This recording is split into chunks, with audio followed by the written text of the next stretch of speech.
Welcome back to City Speak. I'm Clarence Anthony, your host and CEO and Executive Director of the National League of Cities. Today, we are lucky to be joined by an amazing local leader who was also just recently elected our new president of the National League of Cities. He is our leader for this year, and he is mayor of Rancho Cordova, California. And that is the great Mayor David Sander.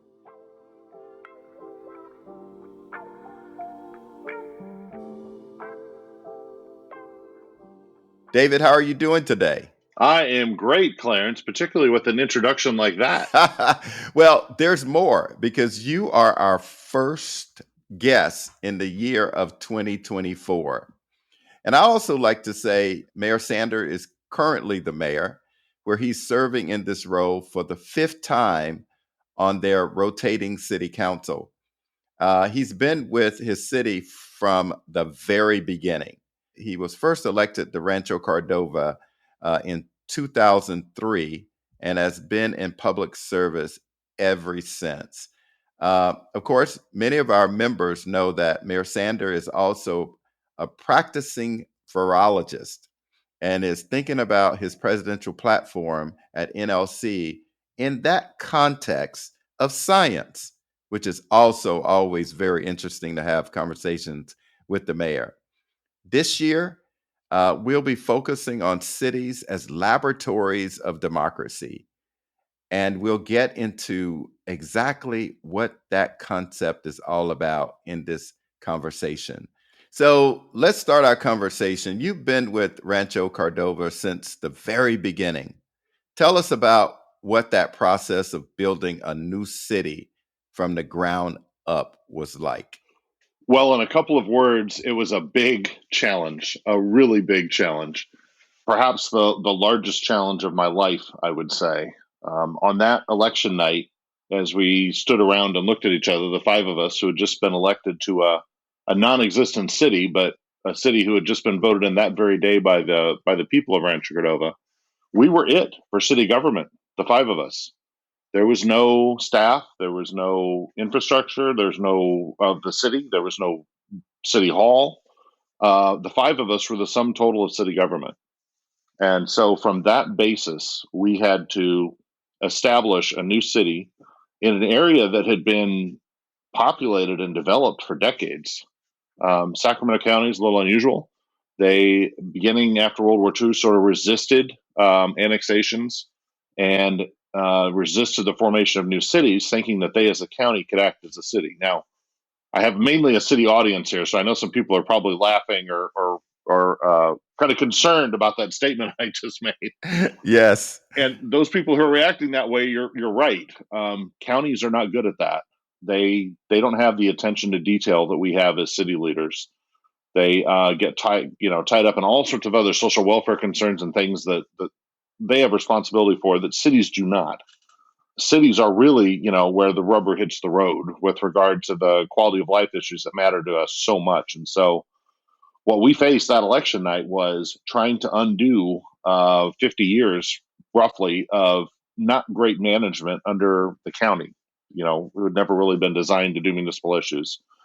And now that I've been on the council for over 20 years, we just celebrated that 20-year anniversary. It feels like we've made a lot of progress, and we have, but there is still so much more to be done. But I can say it was a very unique learning experience, I think, as an elected official to get elected to something that did not exist and have to build it all. So we had no general plan, had to create it. We didn't have a police department. We didn't have public works. We didn't have any kind of economic development. Every little thing that a city does, we had to build from the ground up. And we got to do that, thankfully, with the help of the National League of Cities. Because when you need a lot of expertise in literally every category of municipal service, where are you going to go? We went to our state league and we went to the National League, and that's where we sought advice for how do we do this the best? What is the best way to establish all these things that people want in a city? What's the best way to do that? And that's where we found support and peers, and to this day, enormous input into how we are successful as a city. So just think back on that night 20 years ago when you guys got elected after you said, "Oh my gosh, we got to build a city because it doesn't exist." What was the first thing that you did or you guys agreed to do in order to get started? This is probably a good commentary on like the state of affairs in modern democracy. But the first thing we did was talk about what sort of a lawyer we were going to need to guide us through. Good step. And actually, before we hired the lawyer, we hired a municipal consultant to sort of help us. Someone who'd been a city manager and had been engaged in all sorts of different city services to sort of come in and say, "Hey, you need to think about this." And so another early step was we hired an interim city manager, someone who was basically I think sort of at the age of retirement at that point, and he sort of guided us to hiring a permanent city manager, guided us in eventually hiring the lawyer and a few other key city staff that we hired before our actual incorporation date, which was in 2003. So you've been there for 20 years. If you had to reflect back on what has been achieved, what have been some of your proudest moments as a local leader? There have been a lot of wins.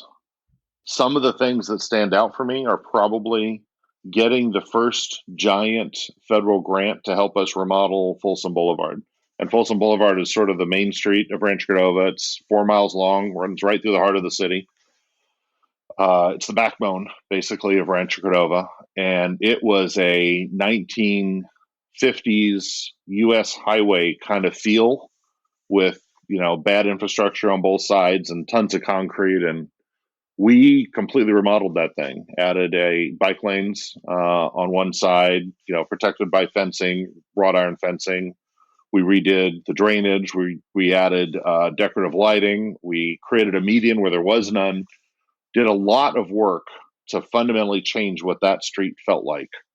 And I can tell you, Clarence, I don't know in 20 years if I've gotten as many compliments about any other project in the city as that one. By the time we were done, I think we probably spent upwards of 40 million, maybe approaching 50 million over eight or 9 years doing that project. The big federal money was sort of the start of it, and then we had to continue on. But that one had a ton of impact.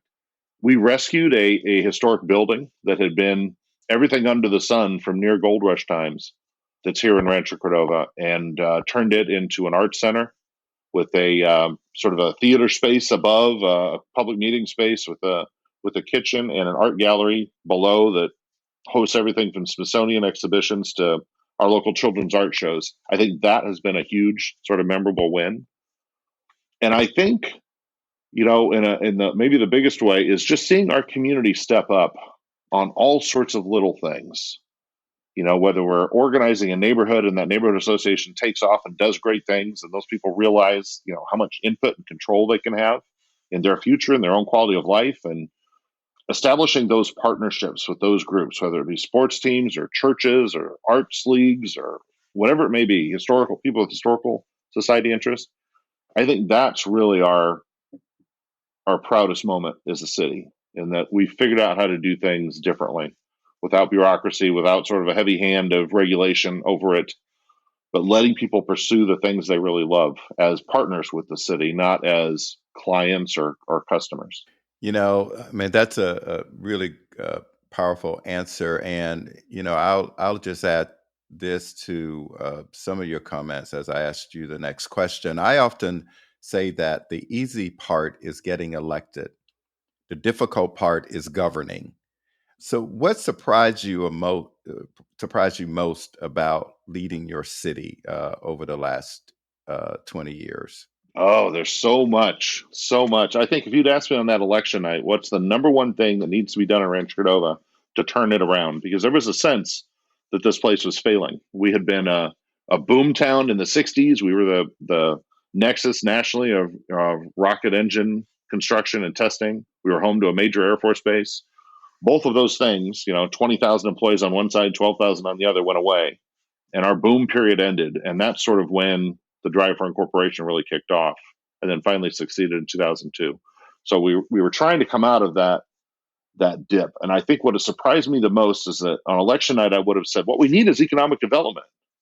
What I didn't realize was how complex of a challenge that is to do economic development in a place that is really struggling. That is a case for a turnaround, where you've got to rescue a community from what otherwise happens to virtually all suburban communities in the United States. You have your boom years, and you have your good years, and then you have your decline years, and then decline years can be pretty bad as people and wealth moves on to the next new thing, whichever is nearby. Almost all suburbs in America suffer from that. That's probably the number two thing that was most surprising to me. I didn't realize how Rancho Cordova was caught in sort of this national pattern of suburban development, suburban style development, where a bunch of new houses get built. It's great, then there's a plateau, then there's a decline. And none of us in this country have really mastered the art of the decline and how to manage that. And I kind of think I have spent most of my time as an elected official dealing with a set of issues around that. How do you rescue a community that would otherwise fall prey to that natural history of communities, which is to decline over time? I'd like to dig into that a little bit more because I don't think people recognize that beltway, if you will, around major cities, for lack of a better description. And you use the term suburban cities and suburban communities. What is the connectivity and being a suburban city? What would you think would be the difference? Is it the regional view of dealing with solutions? Is it transportation? Is it housing? How do you lead a suburban community that you think may be seen differently than more urban communities, for lack of a term? Yeah, there are a lot of challenges about the language here. Urban tends to mean like big city downtown. That's how most people would use it. But urban really should mean an urban development pattern. Where things are sort of dense and multi-story, and have a lot of jobs or people per square foot. Suburban style development is sort of what I was referring to before, and suburbs can be labeled with that because that's predominantly what we are. But we also have our urban elements. That same Folsom Boulevard on Rancho Cordova has light rail running across it, and we're now adding very dense housing along that light rail. So that's a very urban element in a suburban community. So it's kind of messy, those terms. And a lot of big cities are predominantly made of which you would call urban, are predominantly suburban development style. You got single family homes stacked up next to each other for miles on end, or in large swaths. So that condition, though, definitely affects virtually every city in the United States in some way or another. There are very few exceptions, who most of us could probably name pretty quickly, where that natural history of the suburb or that suburban development style doesn't continue. But as a suburban leader now, the challenge is, because of that thing that happens to suburbs, most poverty in the United States resides in the suburbs. It's not in so-called inner cities or in those dense urban centers. Suburbs have most of the poverty. And so we are also dealing with failing transportation, that was built 20, 30, 50, 60 years ago and ages poorly over time. You have that challenge. You have the challenge of all of your infrastructure actually having that sort of an aging situation. Your schools, your parks, your recreation areas, your community centers, your libraries, everything is sort of in a constant state of needing renewal at some point. And managing that is a lot more complicated than managing, say, a new growth community where everything is 10 years old, 20 years old, and nothing is really in need of that sort of re-energization or refit. As you were talking, it also just helps us to understand, as you get engaged in the National League of Cities, and you've been on committees for a long time in different positions, that we have all types of cities. It's just not the small, the rural. It's the urban. We got those that are trying to restart their downtowns, and it's just a real good mix of cities that make up our policies and our programs. So, getting a chance to talk about and hear from a president that is president of the National League of Cities, who's from a suburban city, I think gives our members and our listeners a view of what really makes up the National League of Cities. And so let me ask you, during your presidential year, you're focusing on cities as laboratories of democracy as your platform. And I love that, laboratories of democracy. Tell me about what that means to you. And when you talk about it, what you want people to hear and learn from this concept of laboratories of democracy. Yeah, that is an interesting phrase. I really like that phrase. That phrase means a lot to me, and I think if all city leaders think about that, we can find meaning in that that all of us are already doing. We just don't recognize. You mentioned I had sort of a diversity of background and where I've lived, and I can tell you I grew up actually in a rural environment. The closest town was probably about 400 people. The next biggest city was probably about 20,000 people, and about half an hour away was a major metropolitan area, St. Louis, of a couple million people. So I had sort of a multi-level experience there, and then of course I lived in New Orleans for a period of my life during school, and then I lived in the Washington D.C. area, and now on the West Coast. So I like to think that I've had sort of a the Midwestern, the Southern, the Eastern, the far Western experience.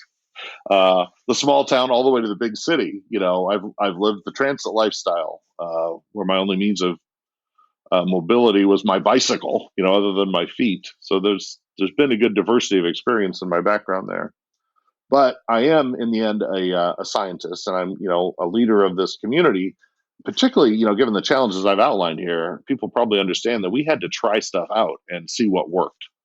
And there's really no difference between that and doing experiments the way a scientist would in a lab. You set up a hypothesis. I have an idea about how this is going to work. Let's go do something around that and test it. Let's do an experiment. And we all do that every day, whether you're cooking, whether you're trying to find a quicker route to the store, driving, maybe dealing with your kids, right? Yeah. What's going to work better here? Or teaching someone something. We're just, it's human nature. We experiment. But I think if you think about that carefully as a city official, you can really see the benefits of the discipline of sort of going through those steps. Here's my hypothesis about how something's going to work. Here's what I think we should do about it. And then you try it. And here's the tricky part. The tricky part is you have to accept some level of risk, because every experiment can end in failure. You don't prove the hypothesis. But we probably need to ignore that word failure a little bit, because failure is actually just a step towards more learning. So if you're willing to take some risk and try something new and novel and different for an expected gain somewhere down the road, maybe not immediately, but maybe in the next iteration or the one after that, you learn, you repeat. These experiments are valuable. And I think this is how innovative city leaders push their cities forward. They're willing to take a little bit of risk, smart risk, but real risk.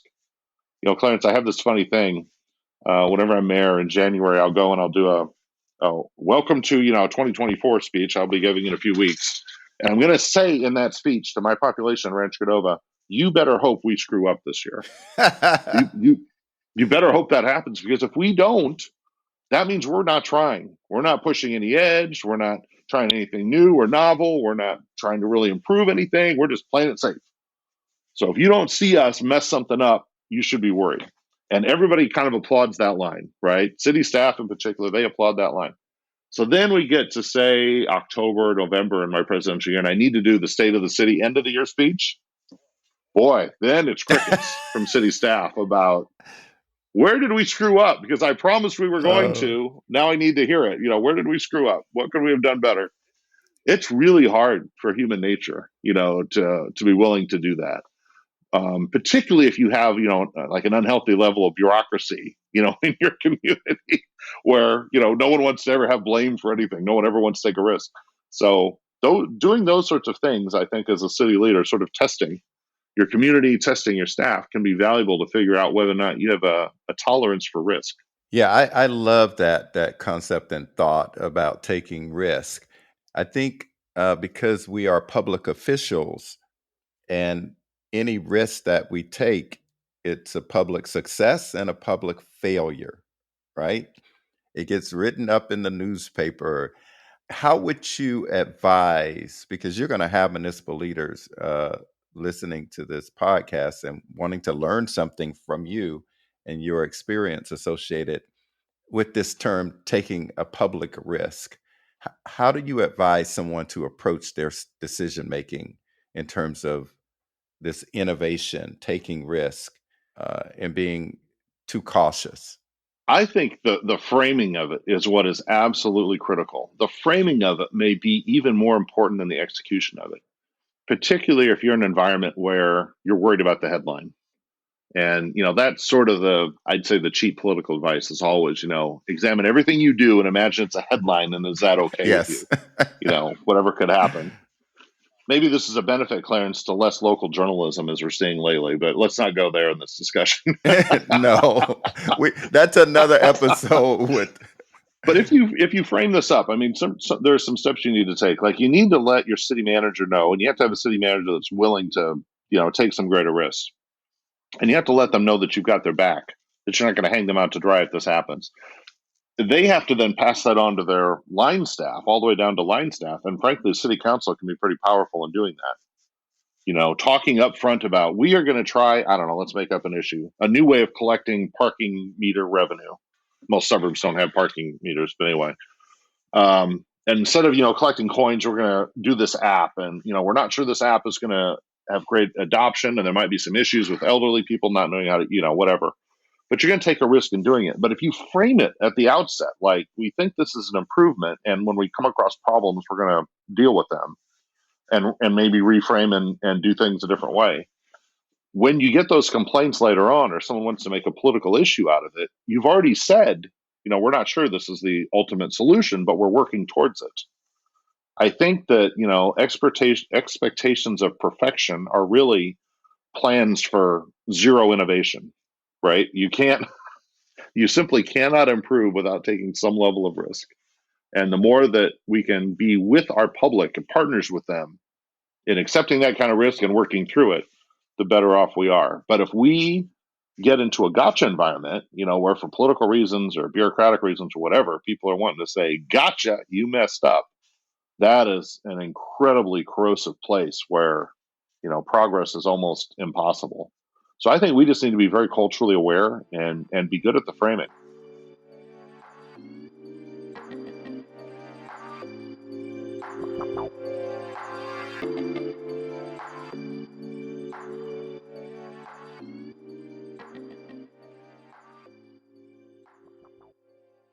Now, you sort of talked a little bit about, we have an exciting year, a big year coming up next year. And there's two things you mentioned I want to dig into as well. Next year, there's a presidential election. And this year, you and our first vice president, President Mayor Sharon Weston Broome, will be leading NLC's presidential elections task force. Talk to me a little bit about what the task force is, why it's so important, and the ways you think it's most important for local leaders to engage over the next year in the election cycle. Well, this task force is NLC's way of making sure that this campaign has some level of focus on issues that matter the most to our cities, towns, and villages. So getting municipal issues in front of candidates, in front of committees, in front of people who are going to assume roles in the next administration, regardless of who wins, making connections with those individuals who could be decision makers or influential to decision makers. That's what this process is about. So as an organization, NLC will say, these are some priorities this year we'd like to talk about with regard to municipal issues.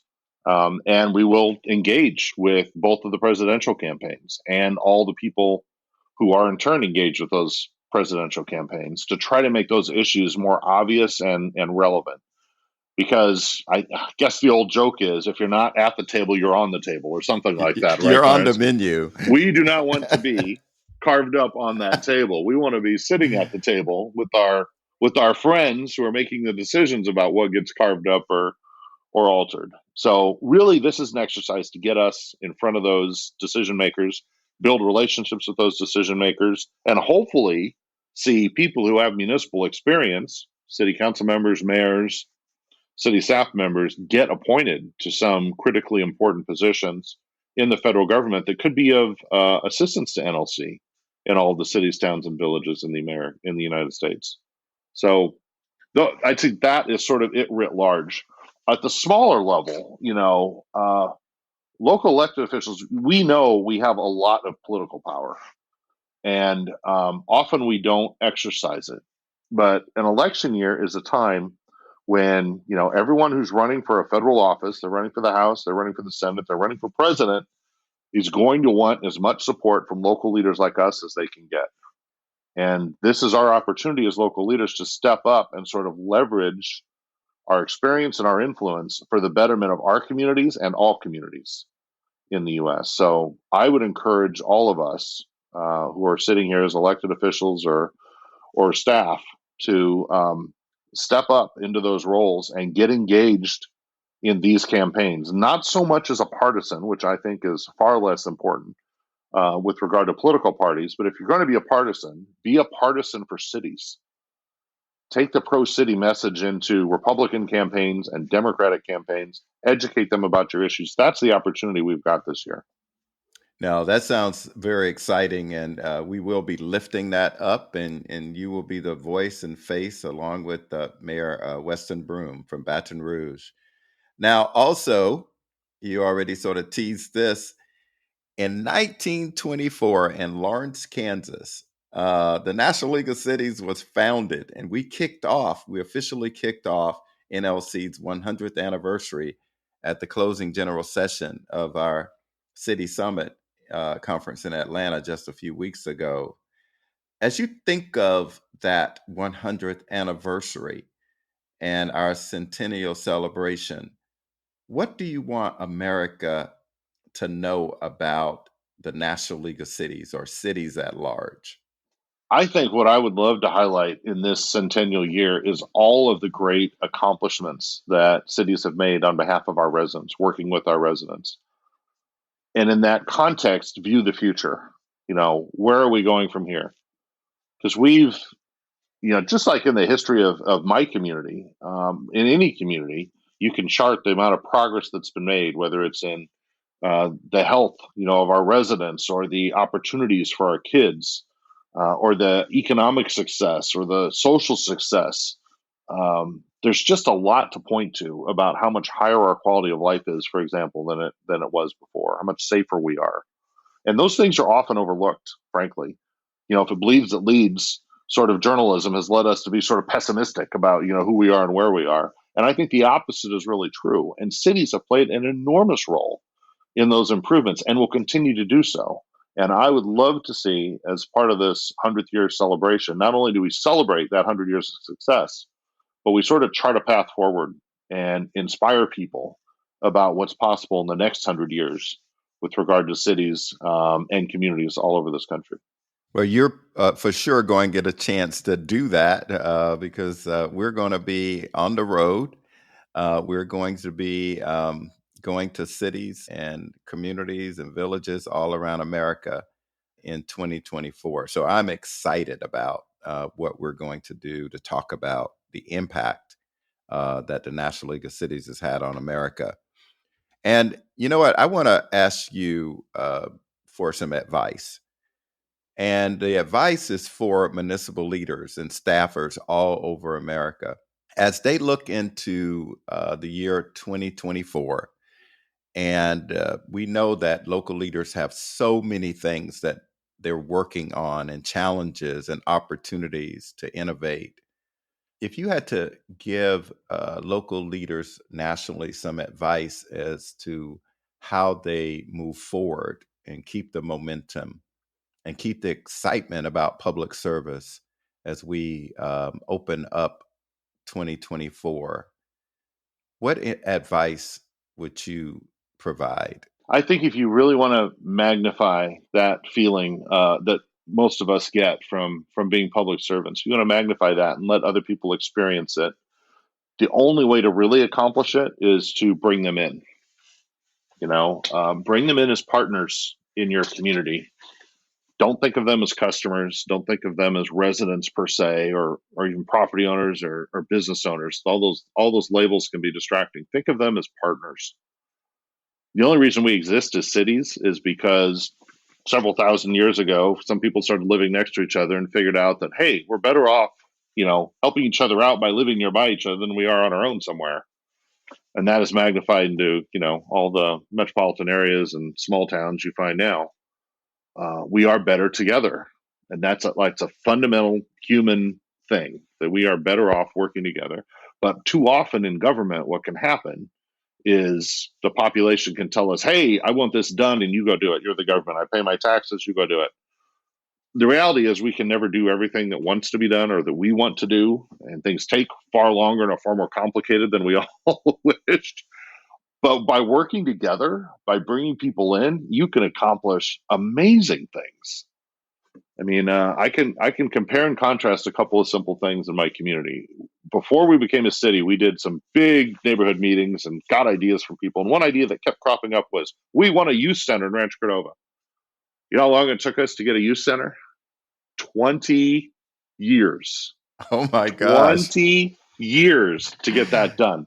Now, did all those people lose heart in us over that time? You would expect so, normal politics. But the reality is, we were doing so many other things towards that youth center, and in ways that perhaps are smarter than having a single youth center, that we actually did not get much pushback at all on that specific idea. Now, when the opportunity came up and everything was right, and we did it, did we get lots of plaudits? Yes. But all those years of partnering with people, partnering with Little League to figure out, how can you do what you do at Little League better? What can we as a city do to help you get more kids in, to do more clinics in the fall, to help pay for kids who can't afford to pay? How do we get your teams to the championships when you can't afford to go? How can we improve your facility? I mean, all those how do we train your coaches better? How do we get more officials for you? Every little organization that we've taken on like that in that youth space has felt like they're part of the solution, not just asking government to provide it. And so I think if you really want people to understand and feel, the benefits that we all get from our public service, just invite them in as partners.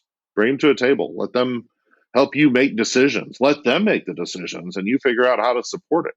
Because if you can tap into their loves and their passions, that is far more powerful than any ordinance we can ever write. No ordinance is ever going to trump, parents' love for their kids playing sports or doing art or doing something, fun on a weekend in your park. Those things are always going to win. So why not tap into that?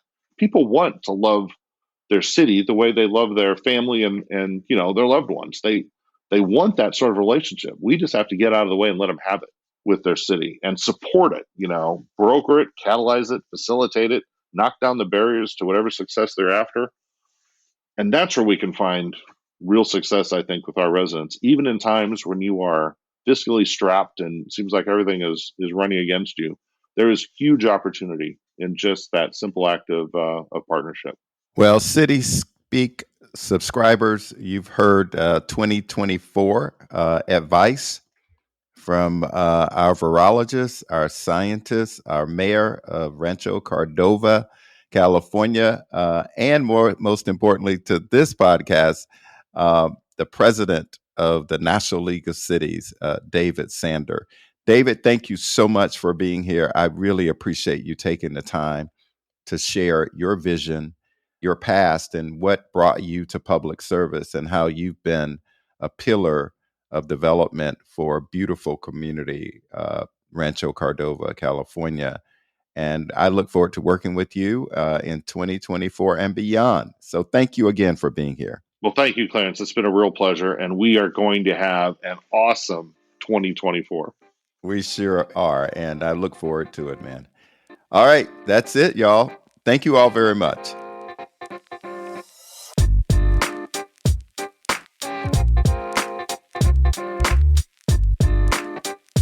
Thanks for listening to City Speak with Clarence Anthony. If you like this show, let us know. Share this episode with your friends and make sure to subscribe. We're curious to hear what you think, what you want more of, and how we can improve. If you have feedback or an idea for a guest you'd like Clarence to sit down with, send us your thoughts at cityspeakpodcast@nlc.org. Join us next month for a new episode. Like and subscribe here or wherever you get your podcasts. See you next time.